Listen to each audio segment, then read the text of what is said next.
बात है 1989 की, जब इंडिया और पाकिस्तान के बीच टेस्ट मैच हो रहा होता है और इस मैच में इंडिया की स्थिति बहुत ख़राब हो चुकी होती है।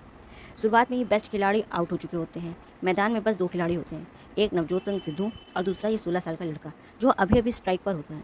तभी सामने से वक़ार यूनिस की 150 किलोमीटर प्रति घंटा की स्पीड से एक गेंद आती है और सीधा उस लड़के के नाक पर लगती है, जिसके कारण उस लड़के की नाक से खून आने लगता है। सिद्धू सर उस लड़के के पास आते हैं और भी सारी खिलाड़ियाँ उनके पास आते हैं। पवेलियन से डॉक्टर की पूरी टीम आती है और उसको मैदान से बाहर ले जाने लगते हैं। फिर जानते हैं उस लड़के ने क्या कहा? उसने बोला, मैं खेलेगा।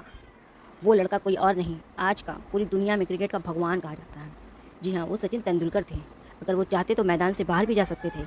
उनके पास ऐसी स्थिति थी कि कोई कुछ नहीं बोलता, क्योंकि सबके दिमाग में यही बात आ रही थी कि उनको तो चोट लगी है, उनके नाक से तो खून बह रहा है, इसलिए वो नहीं खेले तो क्या हुआ।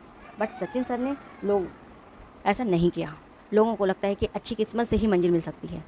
एक बार इसको फ़ील करके देखिए कि जितना आसान आप सोचते हैं, क्या उतना ही आसान होता है या नहीं, आपको खुद पता चल जाएगा। सचिन सर के इस परिस्थिति से यही बताना चाहती हूँ कि हमारी लाइफ में भी ऐसी कठिन परिस्थितियाँ आती हैं और हम लोग उस स्थिति से गलत डिसीज़न ले लेते हैं। हम उस परिस्थिति से लड़ नहीं पाते हैं और आसान तरीका खोजते हैं उस परिस्थिति से निकलने के लिए।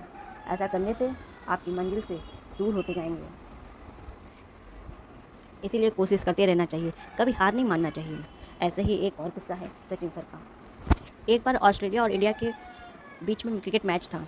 उसमें ब्रेड हॉग ने सचिन सर को बोल्ड आउट कर दिया और उसको लगा कि ज़िंदगी में सबसे बड़ा काम कर लिया। दुनिया का वो सबसे बेस्ट बैट्समैन को उसने बोल्ड आउट कर दिया, जिसको क्रिकेट का भगवान बोला जाता है, उसको आउट कर दिया। उसकी खुशी का ठिकाना ही नहीं था।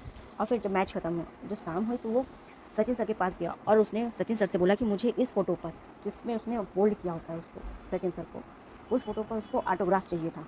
सचिन सर मुस्कुराते हुए उस फ़ोटो पर कुछ लिख दिए। जानते हैं वो क्या लिखा था? Bread hog, this will never happen again. यह क्षण तेरी लाइफ में कभी नहीं आएगा। इसके बाद ये दोनों 45 बार आमने सामने आए, चाहे वनडे मैच हो, चाहे टेस्ट मैच हो, चाहे IPL मैच ही क्यों ना हो, मगर ब्रेड हॉग फिर सचिन सर को कभी आउट नहीं कर पाया। कोशिश और मेहनत ऐसी करो कि दुनिया देखती रह जाए।